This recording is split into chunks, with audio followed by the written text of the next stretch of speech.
Hello students, आज आम अभ्यास कार्य 4.2 रो समाधान करिबा। नंबर 1 सहयोगी नियम अनुसार दुईटी उपाय रे योगफल निर्णय करो। क देछि प्रश्नटी 12 + 9 + 8 समान बंधनी रे रहिबो 12 + 9 आगे जोग हबो +8 करिबा। प्रथमे आमे 12 आउ 9 रो योगफल लिखिबा। 12 9 होउची 21 प्लस 8 तेबे 21 रे 8 जोग कले हेबो 29 बा एई तीनोटी जाक संख्या को जोग कले 29। यह सहयोगी नियम अनुसार कले प्रथमे दुईटी संख्या को जोग कले एवं तार जोगफल रे शेष संख्या 8 को जोग कले। सेहिपरि आउ गोटे उपाय रे हम करिबा एई तीनोटी संख्या ख रे सही 12 + 9 + 8 देछि 9 + 8 होउची बंधनी भितर देछि। तेबे एठारे आमे 12 को रखि दबा। एठारे द्वितीय शून्य स्थान रे शेष दुईटी संख्यार योगफल रहिबो 9 रे 8 जोग कले हबो 17। तेबे एठारे मध्य 12 रे जतबेले 17 जोग करिबा 7 2 9 1 1 2 तेबे 29 हेबो। तेबे आमे एही दुईटी प्रणाली रे जोग कले एवं योगफल समान पाइले। तेणु आमे सहयोगी नियम अनुसार आमर जेकोसी दुईटी संख्या को जोग करी आमे आउ गोटे संख्या को प्रथम योगफल रे जोग कले मध्य संख्या तीनोटी रो योगफल पाई परिबा। एठारे पिला माने तुम बही रे आउ गोटे देई नै एई दुईटी प्रणाली कहिछि। एठारे आमे एई परि मध्य करि परिबा। प्रथम शेष संख्या को जोग करि देई परिबा 12 8 20 20 9 29 शेष रे 9 को जोग करि देबा 29। यह सबुठारु सुविधा रे हेबो। नंबर 2 क स्वाभाविक संख्या समूह अंतर्भुक्त प्रत्येक संख्या तार पूर्ववर्ती संख्या ठारू केते अधिक। आमे अभ्यास कार्य 4.1 रे मध्ये पढिथिले कोनोसी संख्या तार पूर्ववर्ती संख्या ठारू एक अधिक तेबे उत्तर लिखिबा स्वाभाविक संख्या समूह अंतर्भुक्त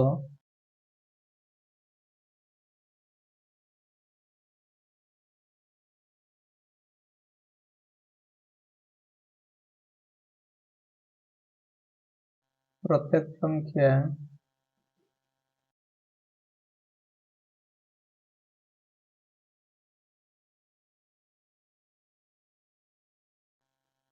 तार पूर्ववर्ती संख्या ठारू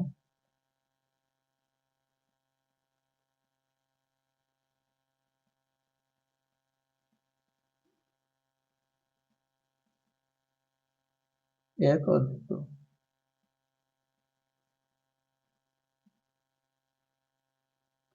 ख सबुठु छोट स्वाभाविक संख्या केउंटी। पूर्व अभ्यास रे मध्ये हम जानिथिले क्षुद्रतम स्वाभाविक संख्या 1 सबुठु छोट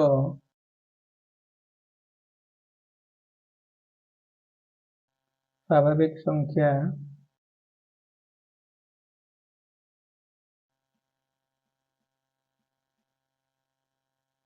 1। ग सबुठु बड़ स्वाभाविक संख्या किए कहि परिबो कि। जेते बड़ संख्याटे भी भाबिबा सेथिरे 1 जोग करले पुणी आ गोटे ता ठारू बड़ संख्या बाहरिबो। तेणु सबुठु बड़ स्वाभाविक संख्या को कहि परिबो नाही। ଏହା उत्तर रे लिखिबा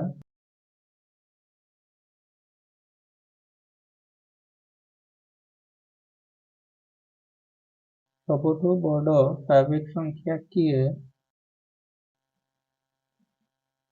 कहि परिबा नाही।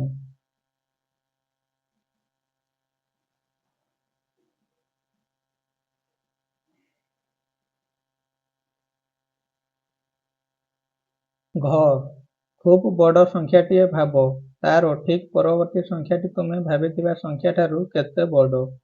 ग रे वर्तमान मु कहली जेते बड़ संख्याटी भाबिबा तार परवर्ती संख्या होउची भाबिथिबा संख्या ठारू एक अधिक हेबो। ସ୍ୱାଭାବିକ ସଂଖ୍ୟାର ଏହିପରି ଭାବରେ କୌଣସି ଶେଷ ନଥାଏ। କୋଟି ସ୍ଥାନରେ ଆମେ 10 କୁ ରଖି ଗୋଟେ ବଡ଼ ସଂଖ୍ୟା ଲେଖିବା। ମନେ କରାଯାଉ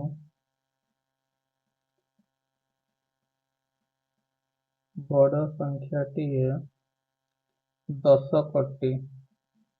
ଇଏ ହେଉଛି କୋଟି ସ୍ଥାନ ଏବଂ 8 ଅଙ୍କ ବିଶିଷ୍ଟ ସଂଖ୍ୟା କୋଟି, କିନ୍ତୁ ଏହା 10 କୋଟି 9 ଅଙ୍କ ବିଶିଷ୍ଟ ସଂଖ୍ୟା, ତେଣୁ ଆଉ 7ଟି ଶୂନ ଦେବା। ଏହାର ପରବର୍ତ୍ତୀ ସଂଖ୍ୟା ଆମେ ପାଇବା, ଏଥିରେ 1 ଯୋଗ କରିବା, ଅର୍ଥାତ୍ ଏକକ ସ୍ଥାନୀୟ ଶୂନ୍ୟଟି 1 ହେଇଯିବ, 10 କୋଟି 1 ହେବ। ଏହାର ପରବର୍ତ୍ତୀ ସଂଖ୍ୟା ହେବ 10 କୋଟି 1। ତେବେ ସେ କହିଛି ଭାବିଥିବା ସଂଖ୍ୟାଠାରୁ କେତେ ବଡ଼। 10 କୋଟିରୁ 10 କୋଟି 1 କେତେ ବଡ଼? ନା 10 କୋଟି 1ରୁ 10 କୋଟିକୁ ବିୟୋଗ କଲେ 1 ହିଁ ପାଇବା। ତେଣୁ କୌଣସି ସଂଖ୍ୟା ଠାରୁ ତାହାର ପରବର୍ତ୍ତୀ ସଂଖ୍ୟା ହେଉଛି 1 ଅଧିକ, ଆଉ ସେଇ 1 ଆମେ ପାଇବା। ତେବେ 10 କୋଟି 1ରୁ 10 କୋଟି ବିୟୋଗ କରିଦେବା। ତେବେ ଆମେ ବିୟୋଗଫଳ ପାଇବା ହେଉଛି କେବଳ 1 ପାଇବା।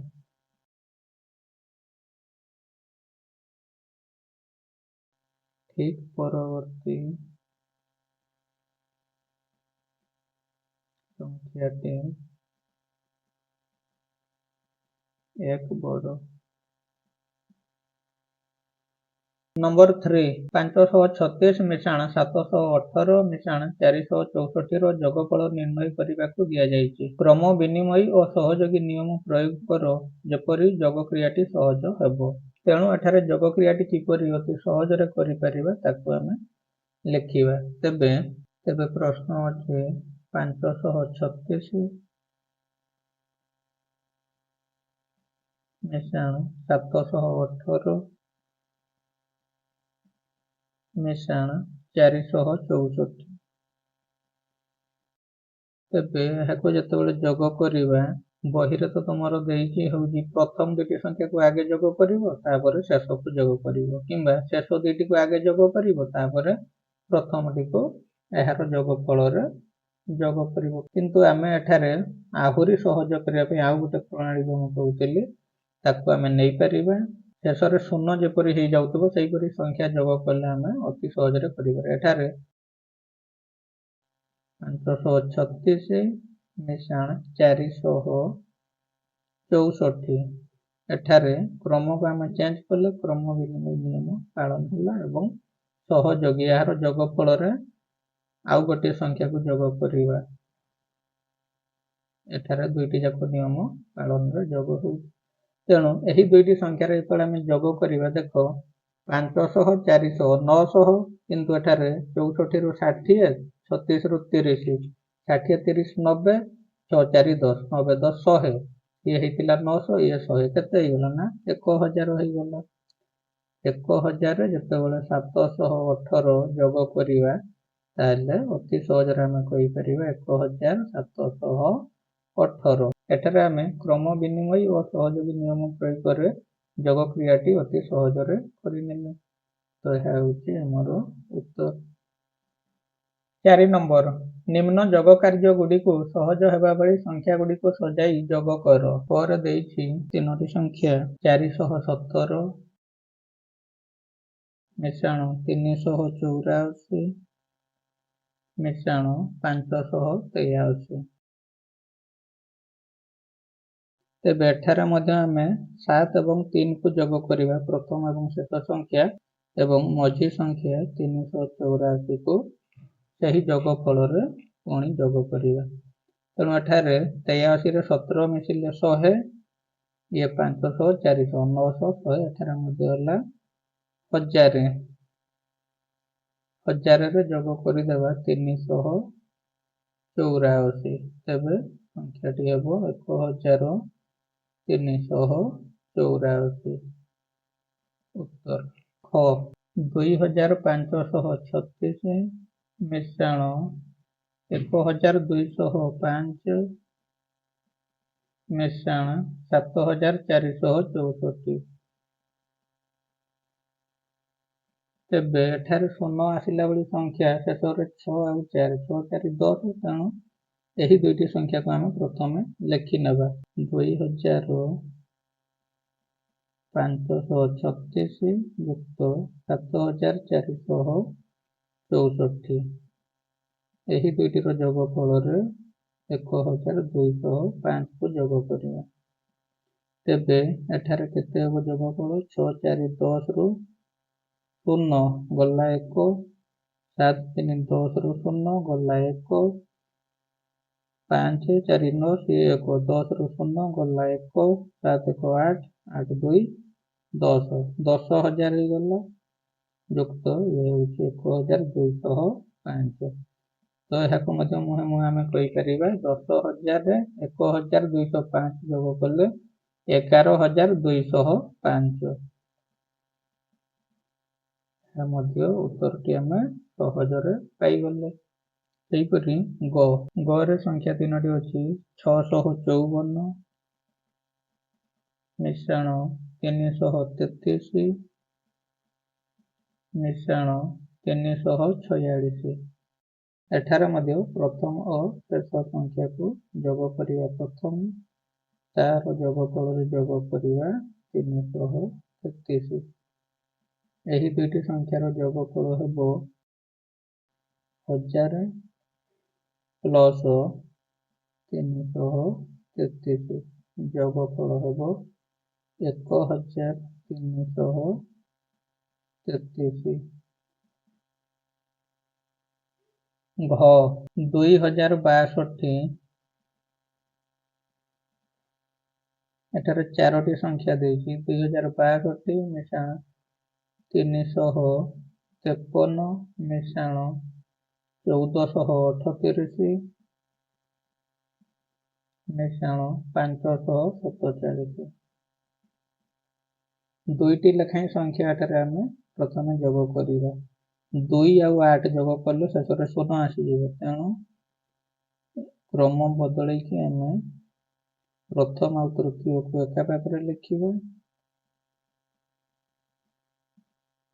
ଏବଂ 3ରେ 7 ଯୋଗ କଲେ 10 ଆସିବ ଶେଷ ଅଙ୍କ 0 ତେଣୁ 353ରେ ଯୋଗ କରିବା 547।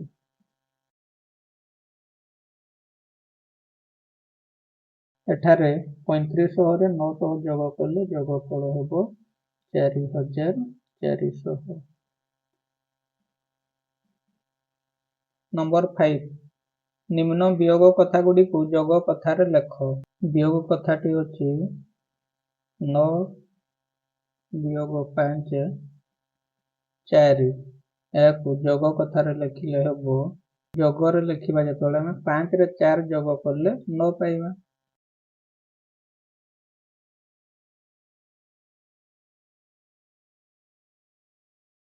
ସେହିପରି ଖରେ ଦେଇଛି 12 ବିୟୋଗ 7 5।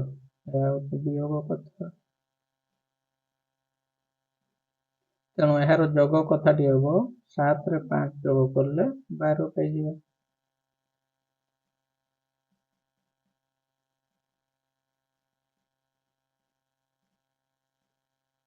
ଗରେ ଅଛି 316 ବିୟୋଗ 285 31 285 ଯୋଗ 31 ସମାନ 316।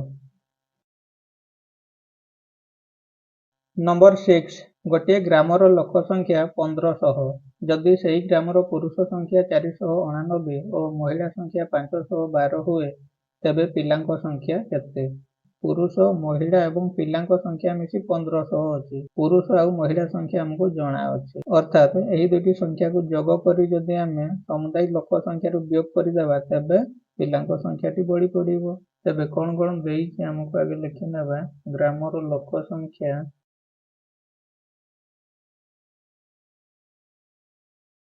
1500 ପୁରୁଷ ସଂଖ୍ୟା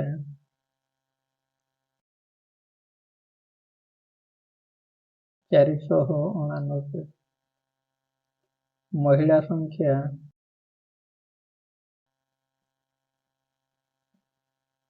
512। ପିଲାଙ୍କ ସଂଖ୍ୟା 50। ତେଣୁ ଏହି ଦୁଇଟି ସଂଖ୍ୟାର ଯୋଗଫଳ ଯଦି 1500ରୁ ବିୟୋଗ କରିଦେବା ତେବେ ଆମେ ପିଲା ସଂଖ୍ୟାଟି ପାଇଯିବା। ପିଲା ସଂଖ୍ୟା ସମାନ ଲେଖିପାରିବା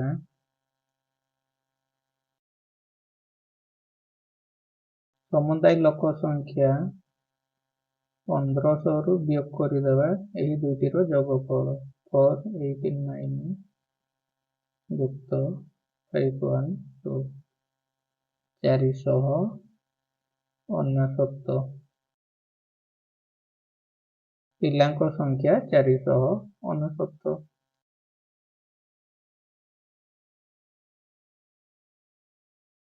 ନମ୍ବର 7। ଶୋଭନ ପାଖରେ 52,718 ଟଙ୍କା ଥିଲା। ସେ କରଜ ଶୁଝିଲା 5,000 ଟଙ୍କା ଓ 2,500 ଟଙ୍କା ଦାମର ଗୋଟିଏ ସାଇକେଲ କିଣିଲା। ତା ପାଖରେ ବଳକା କେତେ ଟଙ୍କା ରହିଲା? ଏଠାରେ ମଧ୍ୟ କରଜ ଶୁଝିବା ଓ ସାଇକେଲ କିଣିବା ଟଙ୍କାକୁ ଯୋଗ କରିଦେବା ଏବଂ 52,718 ଟଙ୍କାରୁ ବିୟୋଗ କରିଦେବା। ପ୍ରଥମେ କଣ କଣ ଦେଇଛି ଆଗେ ଲେଖିନେବା। ଶୋଭନ ପାଖରେ ଥିଲା 52,718 ଟଙ୍କା। କରଜ ଶୁଝିଲା 5,000 ଟଙ୍କା। ସାଇକେଲ କିଣିଲା 2,500 ଟଙ୍କା। ଶୋଭନ ପାଖରେ ବଳକା ରହିଲା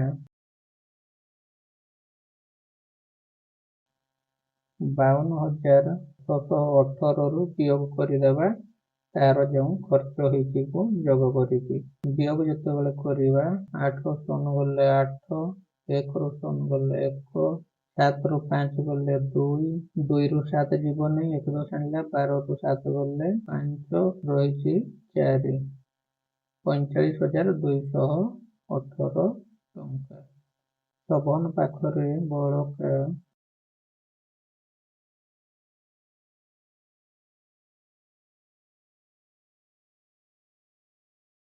45,218 ଟଙ୍କା ରହିଲା। ଏଠାରେ ଅଭ୍ୟାସ କାର୍ଯ୍ୟ 4.2ର ସମ୍ପୂର୍ଣ୍ଣ ସମାଧାନ କରିସାରିଛେ। ଯଦି ଭିଡିଓଟି ଭଲ ଲାଗିଛି ତେବେ ଭିଡିଓକୁ ଗୋଟେ ଲାଇକ୍ କରିବା ସହିତ ତୁମର ସାଙ୍ଗମାନଙ୍କ ସହିତ ମଧ୍ୟ ଭିଡିଓଟିକୁ ସେୟାର କରିଦେବ। ତାଦ୍ୱାରା ସେମାନେ ମଧ୍ୟ ଏହି ଭିଡିଓରୁ କିଛି ଶିଖିପାରିବେ। ଯଦି ଚ୍ୟାନେଲରେ ନୂଆ ଅଛ ତେବେ ଚ୍ୟାନେଲକୁ ସବସ୍କ୍ରାଇବ କରିନେବ। ଥ୍ୟାଙ୍କ୍ସ ଫର ୱାଚିଂ।